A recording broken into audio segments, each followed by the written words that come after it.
நம்ம குட்டி வயசில் நம்ம சொந்த ஊருக்கு போகும்போது நம்ம சுற்றி இருக்க ரிலேஷன்லாம் கூப்பிட்டு வச்சு கூட்டாஞ்சோறு செஞ்சு சாப்பிட்ருப்போம். அது எதையுமே மறக்க முடியாது. சரி இப்போ ஏதாவது செஞ்சு சாப்பிடுவோம் அப்படின்னு சொல்லிட்டு நாங்கள் எல்லோரும் சுற்றி சேர்ந்து எல்லோரும் ஒரு பிளான் போட்டிருந்தோம். சிக்கன் பிரியாணி செய்யலாம் அப்படின்னு சொல்லிட்டு. கண்டிப்பாக 15லேருந்து 20 பேருக்கு எப்படி பிரியாணி செய்யணும்னு தெரியாது. இருந்தாலும் மன தைரியத்தோடு சரி செஞ்சு தான் பார்ப்போமே அப்படின்னு சொல்லிட்டு நாங்களும் பிளானில் இறங்கிட்டோம். எல்லோரும் கடைக்கு போயிட்டு தேவையான திங்ஸ் எல்லாம் வாங்கிட்டு வந்தாச்சு. 5 கேஜி ரைஸ்க்கு 3 கேஜி சிக்கன் வாங்கி பிளானை ஸ்டார்ட் பண்ணி எக்ஸிக்யூட் பண்ண ஸ்டார்ட் பண்ணிட்டோம். சரி தோட்டத்துக்கு போயிட்டு மோட்டார் போட்டு இருக்கிற எல்லாத்தையும் வாஷ் பண்ணலாம் அப்படின்னு சொல்லிட்டு இஞ்சி, பூண்டு, புதினா, கொத்தமல்லி, சிக்கன் எல்லாத்தையும் நல்லா க்ளீன் பண்ணி எடுத்துக்கிட்டோம் 1க்கு 3 வாட்டி. எல்லாமே பக்காவாக பிளான் பண்ணி எக்ஸிக்யூட் பண்ணனாங்க. கடைசியில் 5 கேஜி பிரியாணி செய்கிற அளவுக்கு நம்மக்கிட்ட பாத்திரம் இருக்கா அப்படின்னு சொல்லிட்டு நாங்கள் அதை யோசிக்கவே இல்லை. எல்லாமே வாங்கிட்டு வந்து க்ளீன் பண்ணி எல்லாத்தையும் ரெடி பண்ணி ஸ்டார்ட் பண்ணும்போது தான் நம்மக்கிட்ட இவ்வளோ பெரிய பாத்திரம் இல்லைன்னே கண்டுபிடிச்சோம். சரி ஒன்றும் பிரச்சனை இல்லை அப்படின்னு சொல்லிட்டு இருக்கிற அக்கம் பக்கம் வீட்டெல்லாம் போய் கேட்டு பார்த்தோம். யாருக்கிட்டையுமே இந்த பெரிய அளவுக்கு பாத்திரம் இல்லைன்னு சொல்லிட்டாங்க. எங்கள் சொந்தக்கார பையன் ஒன்றும் பிரச்சனை இல்லை, எனக்கு தெரிஞ்ச பாய் கடை இருக்குது, நான் போய் வாங்கிட்டு வரேன்னு சொல்லிட்டு அவன் தேடி சுற்றி பிடிச்சி இவ்வளோ பெரிய பாத்திரம் வாங்கிட்டு வந்தான்.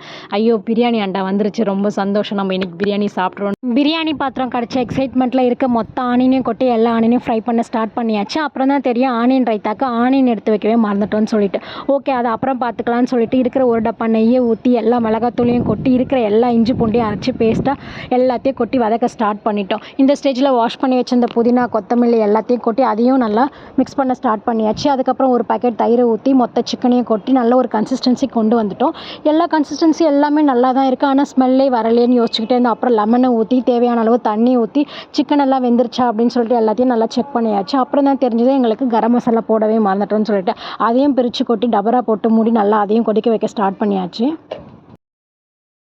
சிக்கன் கிரேவி நல்ல ஒரு கன்சிஸ்டன்சி கொண்டு வந்துட்டோம். நல்ல சிக்கன் வந்து வேறு லெவலில் இருந்துச்சு அரோமாலாம். இந்த ஸ்டேஜில் நாங்கள் உப்பு, காரம், டேஸ்ட் எல்லாம் செக் பண்ணிக்கிட்டோம். எல்லாமே பர்ஃபெக்டாக இருந்துச்சு.